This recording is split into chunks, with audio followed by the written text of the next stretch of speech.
Pranam Acharya ji. Please help me understand deeply the futility of chasing bodily pleasures.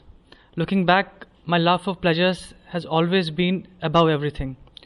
There's a very strong feeling, a pull or missing out when I don't act on my urges, which makes me act eventually. Gratitude. Futility does not lie in chasing pleasures. Futility lies in chasing futile pleasures. Do your pleasures really succeed in pleasing you? It doesn't look that way from your face. Have you ever been really pleased by anything? What kind of pleasures then you're talking of?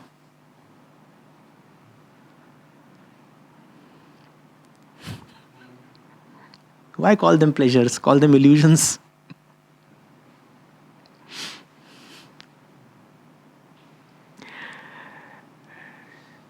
Being a pleasure seeker is your natural state. Man, for substantial reason, has been called as a manifestation of joy. Have you seen all these sannyasis from various orders, how they keep calling themselves as Turiyanand, Atmanand, Brahmanand,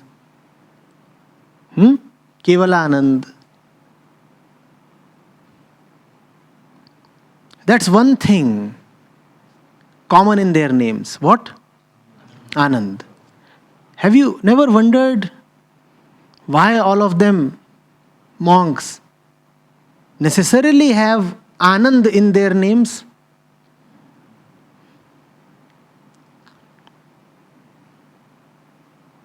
What they are saying is, after everything, Anand. It doesn't matter what comes before. After everything, there remains Anand. So it's okay if you love pleasure. Anand is something that you must love. It is the holiest thing to love. It is an act of piousness, being a pleasure seeker. But we are not pious people. Why? Not because we seek pleasure, but because we hate pleasure. What is it to be a pleasure hater? It is to be a chaser of incomplete pleasure. Do not say that you are satisfied by momentary pleasures. Say that you hate eternal pleasure. And that is why you coolly settle down with momentary pleasures. Had you really been a lover of pleasure, why would you make peace with these trivial things that you call as pleasurable?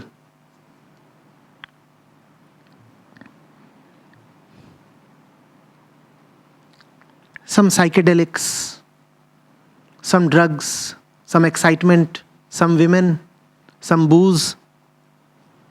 That's what your pleasure is, right? High-speed driving, somehow managing a room in a posh hotel, walking into it with a girl. That's what your pleasure is. How does the bedsheet look after the night?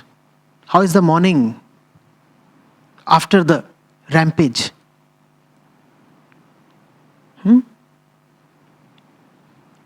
How does the bottle look? What does it give you the next day but a hangover? You call that a pleasure?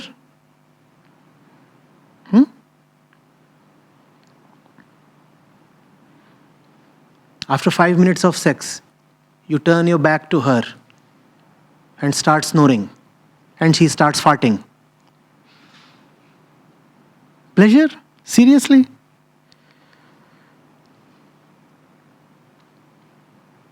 And after all the orgasmic heights, you rush to the washroom. And she hears the flutter of the water in the commode. What pleasure are the two of you getting?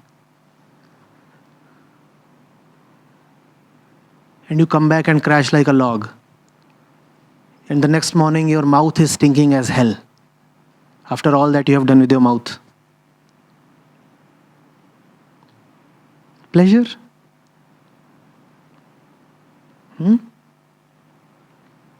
Broken beer bottles. Pleasure?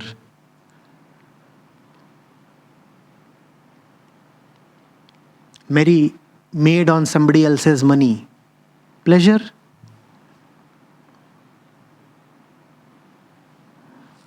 I'm not denigrating it on moral grounds. I'm disparaging it on the basis of its sheer incompleteness. It does not give you pleasure.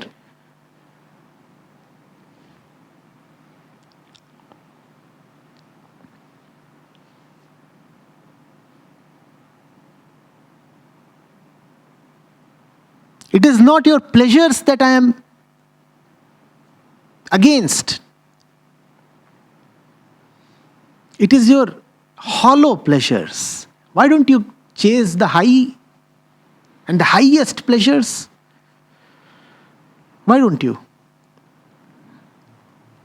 Yes, life has to be pleasurable. But why not go for a high pleasure? Why must you seek the lowest kind of pleasures?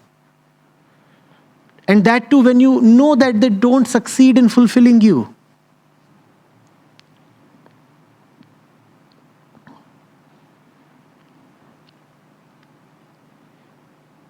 Remember who you are.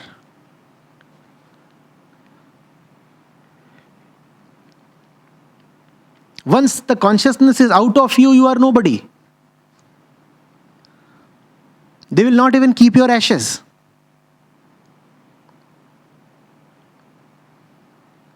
And dogs will dig at your bones if any remain.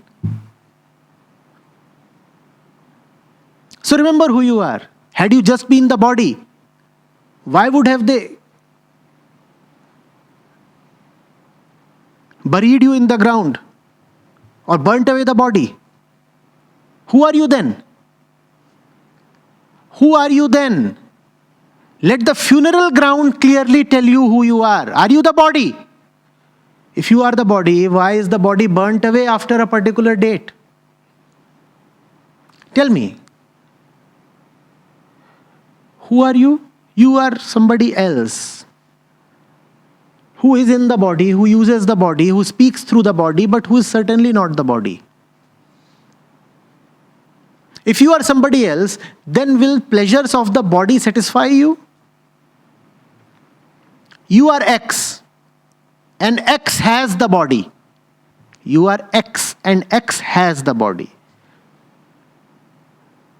So should X give pleasure to the body or to himself? If you want to be happy,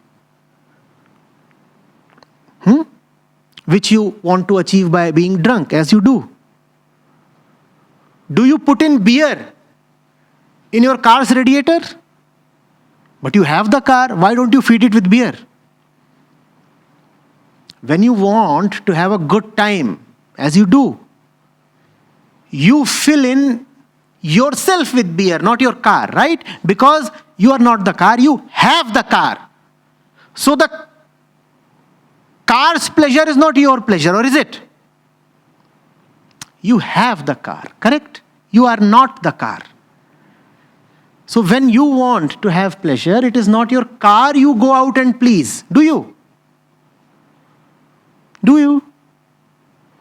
So when you want to have pleasure, why do you want to give pleasure to your body? Why don't you give pleasure to yourself?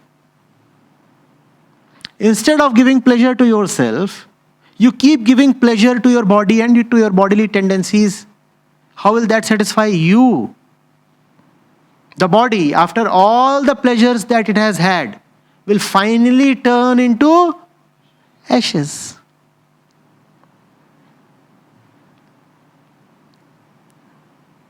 Give pleasure to yourself, not to the body.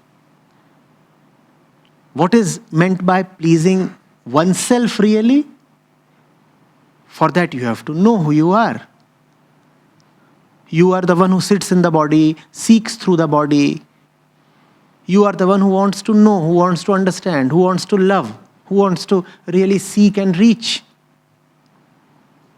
That's what you want. So if you want to please yourself, kindly fulfill your deepest desires, not the flimsy ones. You want to love, and you want to love the highest. That's the real pleasure that you want. So first of all, become capable of loving the highest, and then fall irrevocably in love. That's the pleasure that you really want. You want to know and understand, because that's the nature of your consciousness. So go ahead, figure out, find out, know and understand. And the pleasure of understanding is beyond comparison.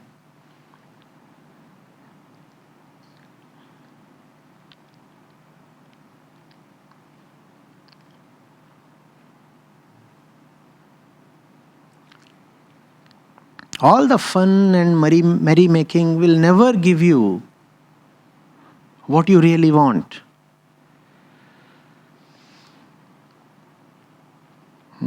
So have some real fun, like a man, not like a baby, not like a sissy.